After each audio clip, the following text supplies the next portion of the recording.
तुम्ही गोरगरिबांची सेवा करता, त्यांची मदत करता म्हणून आलो आम्ही इथं. हो, हे सेवा वगैरे मला काय माहित नाही. तुम्ही स्वामींकडे गेले होता ना? हो. काय म्हणाले ते? काय म्हणणार, कपाळ.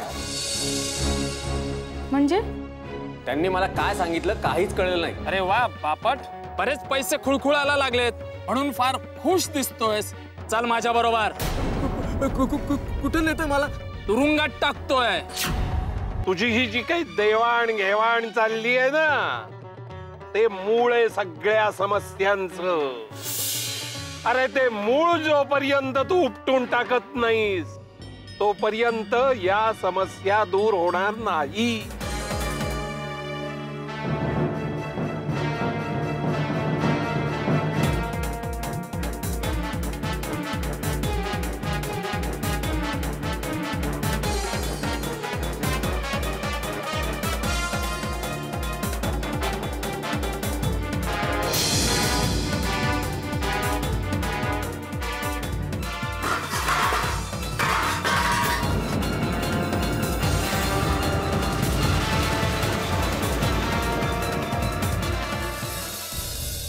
काय रे, कसला आवाज झाला? अरे पण इथे तर कोणीच दिसत नाहीये. कसला आवाज झाला रे हरिभाऊ? नाही, मला काहीच माहित नाही. मला वाटलं की तुमच्या दोघांपैकी कोणतरी पाणी प्यायला उठलं आणि भांडं पडलं की काय. हे काय? आपलं सामान दिसत नाहीये. अरे चालतं ते चोरच होते. अरे आपलं सामान गेले सगळं. अरे मग चला पटकन, चला. आत्ताच आवाज झालाय ते इथेच असतील. चला. तू त्या दिशेने जा.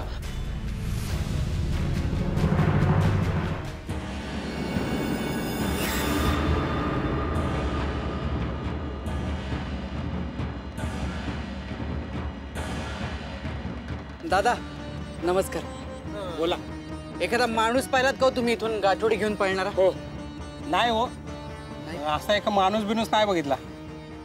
कदाचित हे बघा, आता तुम्ही पाहिजे असेल तर इकडे पण बघा कदाचित, किंवा इकडे पण बघा. नाहीतर बघा तुमचं कुठं शोधताय तुम्ही. अरे देवा, आता काय करायचं? एक काम करू, लक्ष्मण तू या दिशेला शोध. बर. हरिभाऊ हा, तू या दिशेला शोध.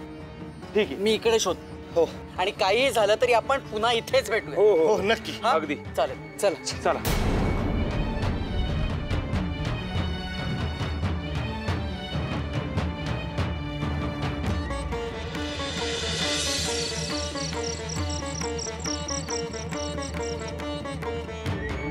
शोधून शोधून दमलो.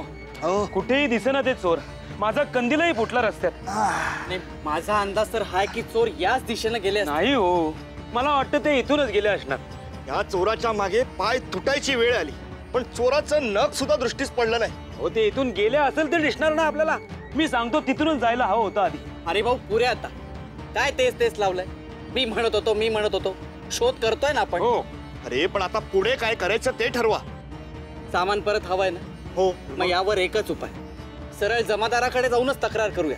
ठीक आहे, चला चला चला. दुसरा इलाज नाही आता.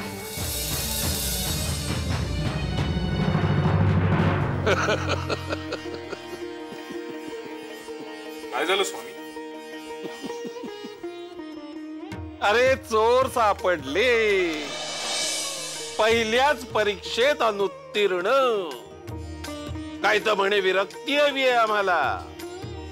संसाराचा कंटाळा आलाय. विरक्ती हवी आहे तुम्हाला? अरे त्यासाठी आधी आसक्तीचा त्याग करायला हवा. म्हटलं घेऊया जरा पारखून यांना. मन अजूनही मोहपाशात गुरफटलेलं आहे आणि म्हणे विरक्ती हवी आहे. कुणाबद्दल बोलताय स्वामी?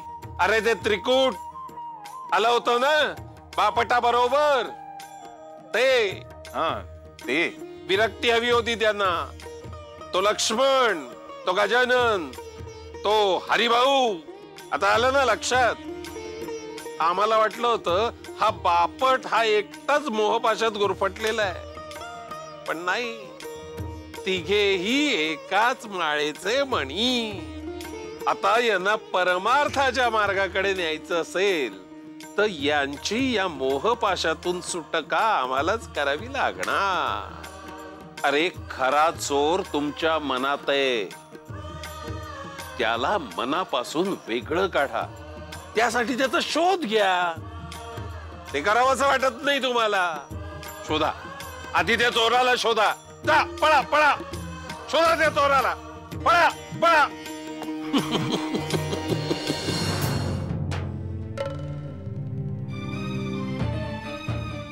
साहेब, अहो साहेब. कोण आहे? काय हो? अहो आम्हाला तक्रार करायची. कसली? कोणाविरुद्ध? चोरीची, चोराविरुद्ध. अहो आमचं सगळं सामान चोरीला गेलं हो. आमचं म्हणजे? आमचं म्हणजे आम्हा तिघांचं.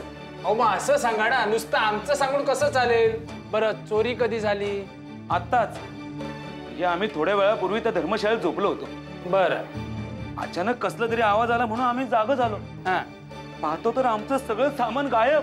अहो म्हणजे चोर जवळपासच होता, तुम्ही त्याला पकडायचं ना. अहो आम्ही त्या चोराला पकडण्यासाठी निघालो तर आमच्या हातावर तुरी देऊन पळाला. बरं, चोर कसा होता म्हणजे साधारण मला त्याचं वर्णन सांगा. हो, वर्णन कसलं विचारताय? वर्णन सांगायला आम्ही चोर पाहिलं तर पाहिजे होता आधी. अहो आत्ताच म्हणालात ना की तुम्ही चोराच्या मागे धावलात म्हणून. अहो चोर दिसला असं नाही म्हणालो आम्ही. आम्ही अंदाज बांधला की अमुक अमुक दिशेला चोर गेला असेल, त्या दिशेला आम्ही धावलो. आमची भरपूर दमछाक झाली पण चोर काही सापडला नाही. बरं, मला सांगा काय सामान गेलं तुमचं चोरीला?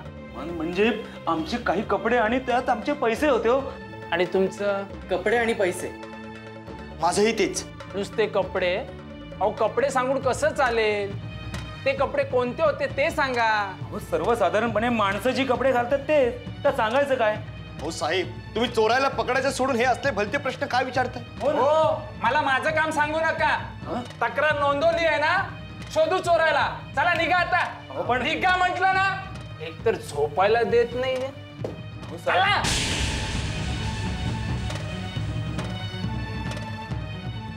चला.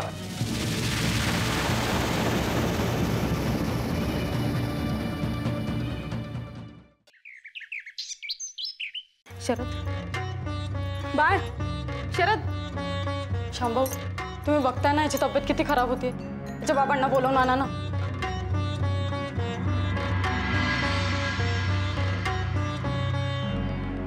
स्वामी, माझ्या शरदला बरं करा हो.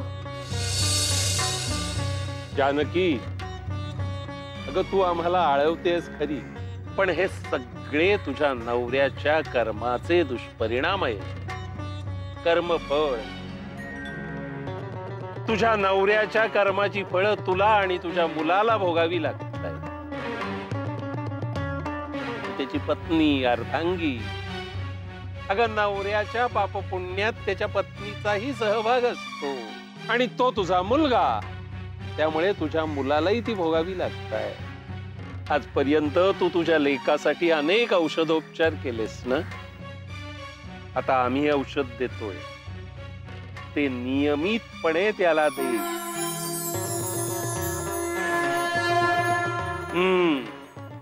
बापटाला मात्र अजून एका अनुभवातून जावं लागेल.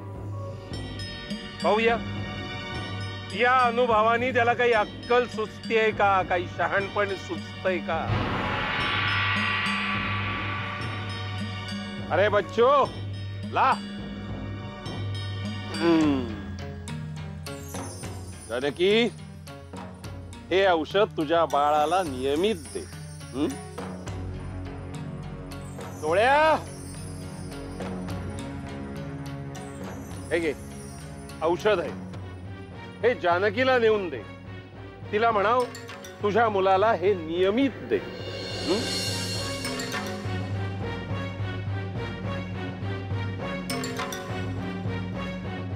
अरे बच्चो, खेलो खेलो, क्या सोच रहे हो? वाह वाह वाह. हे आपल्या ठरल्याप्रमाणे कालचे सामानाचे पैसे. अहो इथं काय आणलेत? राहू दे आता, चला निघा तुम्ही. काय यांना काही कळत नाही. अहो बापट बापट बापट, अहो तुमच्या मुलाला बरं वाटत नाहीये. वहिनींनी ताबडतोब बोलवलंय तुम्हाला. काय सांगताय? हो, तुम्ही व्हा पुढे, मी आलोच. हो लवकर या. अहो हे काय करताय तुम्ही? दिसत नाही का अटक करतोय तुम्हाला? अहो पण का? पाहिजे तर मी तुम्हाला पैसे देतो, हवा तर आत्ता देतो. बघ, तुझे पैसे तुझ्याकडेच ठेव, त्याचा काहीच उपयोग होणार नाही. अहो तुम्ही असं काय करताय? अहो तुमचे वरिष्ठ अधिकारी नामदेवराव आणि माझे मित्र हरिभाऊ तावडे हे चांगलेच नाही आहेत. अहो मागं त्यांनीच तर नव्हतं का सांगितलं तुम्हाला? हो, या सगळ्याचा आता काहीच फायदा होणार नाही. हा? एकदा नाही अनेक वेळा तुला सांगितलं, पण तू काही सुधारत नाही. अरे मी सुधारलो. अरे आता तरी लाच घेणे बंद कर. हा? अरे तुझ्या विरुद्ध तक्रारी आहेत माझ्याकडे. मुकाटपणे माझ्यासोबत चल तू आता. अहो असं करू नका हो. अहो माझा मुलगा खूप आजारी. अहो खरं सांगतो तुम्हाला. हवं तर त्या शामरावांना विचारा. अहो म्हणून तर ते त्यासाठी आले होते. अहो असं करू नका हो. अहो खरंच आजारी हो. पाहिजे तर मी तुमच्या पाया पडतो. अहो खरंच तुझी आजारी होतो. नाटके बंद कर. अहो ऐका ना. तुझ्यासारख्या माणसाला हीच शिक्षा झाली पाहिजे. अहो नको. तू चल माझ्या- अहो, ऐका, तू चल ऐका, माझ्यासोबत. अहो ऐका ऐका. काय करावं हा प्रश्न पडलाय खरं. आपले कपडेही गेले आणि पैसेही गेले. अरे काय ही दुर्दशा आपली. आपण पुन्हा एकदा जमादाराकडे जाऊन येऊ. हो पाहूयात ना तपास कुठपर्यंत आलाय ते. हो ना. चला चला. चला.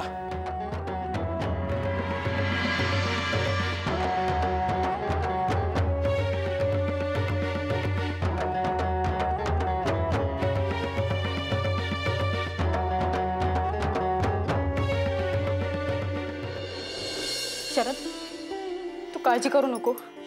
स्वामी तुला नक्की बरं करतील.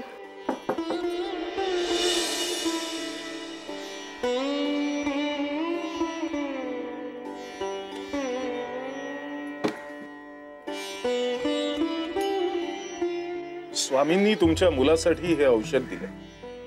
स्वामींनी दिलंय.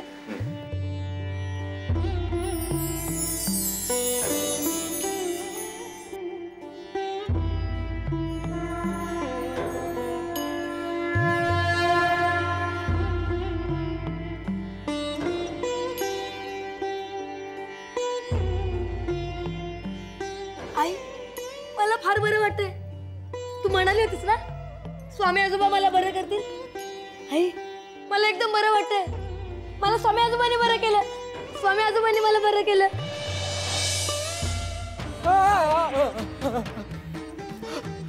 ओ शिपाई ऐका ना. ओ शिपाई ऐका ना. ओ थांबा ना. ओ थांबा ना. ओ माझा मुलगा आजारी हो. ओ शिपाई ऐका ना. ओ शिपाई.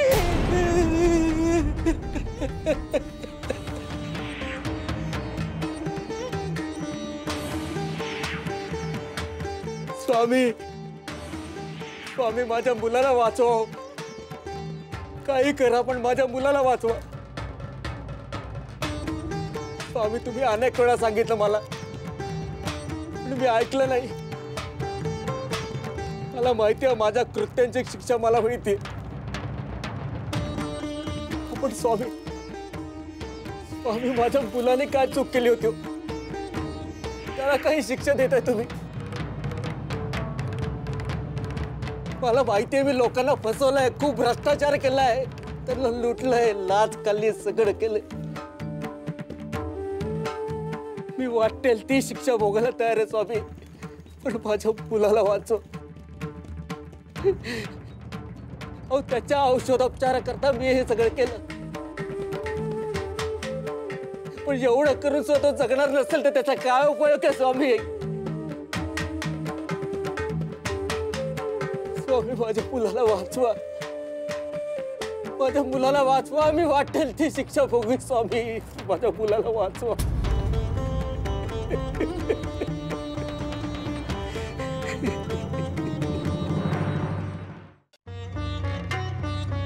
या तुमचे चेहरे असे पडलेले का? स्वामी आमचं सगळं सामान चोरीला गेलं हो. अरे मग बरं झालं. सुंठी वाचून खोकला गेला. स्वामी आमचं सामान चोरीला गेलं आणि तुम्ही असे का बोलताय? अरे तुमचा ऐवज चोरीला गेला म्हणून त्याच्या मागे धाव धाव धावता आहात. पण तुमच्या अंतरंगातला मोहरूपी चोर त्याला बाहेर काढलत का? त्याला शोधून मनाच्या बाहेर काढलत का? नाहीतर काय उपयोग? काय रे तुम्ही सर्वसंग परित्याग करून आला होतात ना. प्रपंच सोडून आला होतात. विरक्ती हवी आहे तुम्हाला. अरे साधे कपडे आणि छोटासा ऐवज गेला तर एवढे हळहळत आहात. मग कशी येणार तुम्हाला विरक्ती? कसं सोडणार प्रपंच तुम्ही?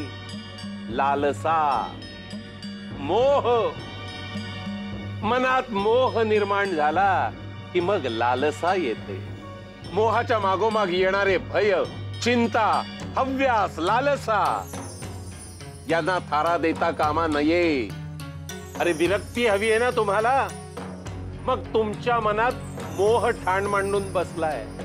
हे मोहाचं ठाण उद्ध्वस्त करा, तरच तुम्ही तुम्हाला हव्या असलेल्या मार्गावरून निष्कंटकपणे चालू लागाल. हे स्वामी, आमचे डोळे उघडण्यासाठी ही लीला घडवली. आम्ही तुमचे आभारी आहोत.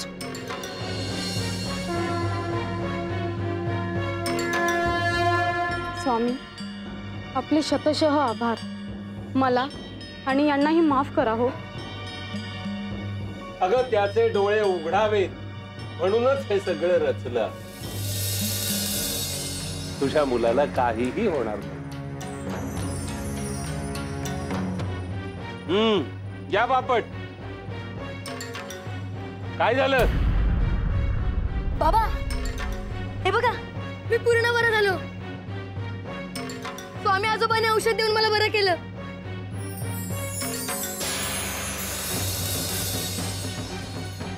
अरे तुलाच नाही, तुझ्या बाबांनाही औषध द्यावं लागलं आम्हाला. एकदा नाही, अनेकदा. अरे अनेकदा सूचना देऊनही हा आपला कोरडा ठणठणीत नर्मदेतला गोटा त्याच्या डोक्यात काही शिरत नाही. आम्ही कित्येक वेळा तुला सांगण्याचा, सवरण्याचा प्रयत्न केला, पण नाही. तू या कानाने ऐकून त्या कानाने सोडून दिलं. आमच्या भक्तांच्या बाबतीतही तुझं धोरण चुकीचं होतं. अरे त्यांची अक्षम्य हेळसांड केलीस.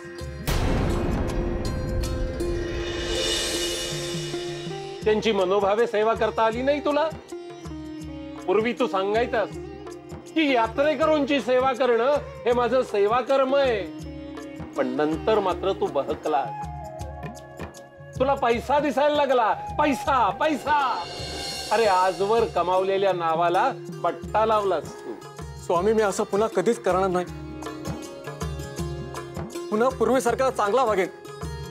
कधीही कोणाकडूनही लाच घेणार नाही. स्वामी, मला माफ करा. माझ्यावर रागवू नका. आपल्या कृपादृष्टीपासून मला वंचित ठेवू नका. येऊ नकोस. मी तुझ्या पाठीशी आहे. विरक्त व्हायचं असेल तर मनातलं मोहाचं ठाणं उठवलं पाहिजे.